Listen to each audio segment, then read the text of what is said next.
खजाने की खोज। बहुत पुराने समय की बात है। गांव में धनीराम नाम का एक किसान रहता था। उसके पास 4 लड़के थे। धनीराम अपना घर चलाने के लिए कृषि कार्य करता था, लेकिन धनीराम के चारों लड़के बहुत ज़्यादा आलसी थे। वे कभी भी खेतों में काम करने के लिए नहीं गए थे। वे लोग ज़्यादा दिन भर अपना समय गांव में इधर उधर बैठकर बिताया करते थे। एक दिन धनीराम अपनी पत्नी से बोला कि आज मैं तो जिंदा हूँ तो सब कुछ सही चल रहा है, मेरे बाद कौन खेती करेगा, मेरे चारों पुत्रों को कैसे जीवन चलेगा, वे लोग तो दूसरा कोई काम भी नहीं जानते। यह बात तो मैं सोच सोच कर परेशान हूँ कि मेरे बेटे आज तक खेतों में कदम कभी नहीं रखा। धनीराम की बात सुनकर उनकी पत्नी बोली, कोई बात नहीं, धीरे धीरे ये करने लगेंगे। इसी तरह समय गुजरता गया। एक दिन धनीराम की अचानक तबीयत खराब हो गई और वह बहुत ज़्यादा बीमार पड़ गए। इस दौरान धनीराम ने अपनी पत्नी से कहा कि चारों लड़कों को मेरे पास बुलाओ, मेरे पास समय बहुत कम है, मैं अपने लड़कों से कुछ कहना चाहता हूँ। इतना सुनने के बाद धनीराम की पत्नी अपने चारों लड़कों को उनके पिता के पास बुला कर लाती है।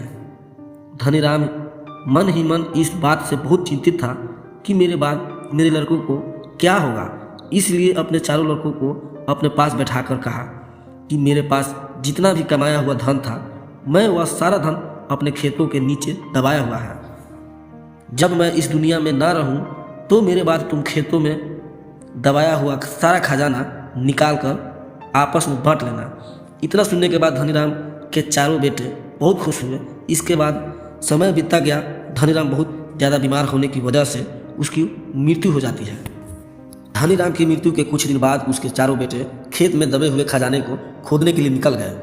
खेत में पहुंचने के बाद चारों बेटों ने पूरा खेत खोद डाला। उनमें से किसी को भी खजाने जैसा कुछ नहीं मिला। इस बात से वह चारों बहुत निराश हुए और उन्होंने घर आकर अपनी माँ से कहा कि पिताजी ने जो खेत के खजाने के बारे में बताया था वह एक झूठ बात था। हम चारों भाई ने पूरा खेत खोद डाला, लेकिन हमें खेत में कोई भी खजाना नहीं मिला। यह सुनकर उनकी माँ बोली कि बेटा, तुम्हारे पिताजी ने अपने पूरे जीवन में यह घर और खेती ही कमाया है। अब जब तुम लोग इतनी मेहनत करके पूरा खेत खोद ही दिया, तब उसमें बीज भी डाल दो। इसके बाद चारों बेटों ने अपनी माँ की बात मानकर बीज बोए और माँ के कहे गए अनुसार खेतों में समय समय पर पानी और खाद डालने लगे। समय बीतता गया और कुछ समय बाद खेत में फसल तैयार हो गई। फसल काटने के बाद चारों बेटों ने फसल को बाजार में बेचा और उससे जो पैसा मिले उससे उन्हें बहुत खुशी मिली। इसके बाद जब चारों बेटे घर आ गए तो माँ ने कहा कि बेटा, तुम्हारे पिताजी तुम्हें यही बात समझाना चाहते थे, जो हम मेहनत करते हैं उसके बदले में ही हमें खजाना मिलता है, और तुम लोग मेहनत कर नहीं रहे थे तो खजाना कहाँ से मिलता। तो हेलो दोस्तों, इस कहानी से हमें यह सीख मिलती है कि अगर हमें जीवन में सफल होना है तो हमें मेहनत करनी चाहिए। अगर कोई भी व्यक्ति ज़्यादा आलस करता है तो वह अपने जीवन की कीमती समय बर्बाद कर रहा होता है। आपको हमेशा अपने जीवन में सही दिशा और सही सोच समझकर मेहनत करनी चाहिए।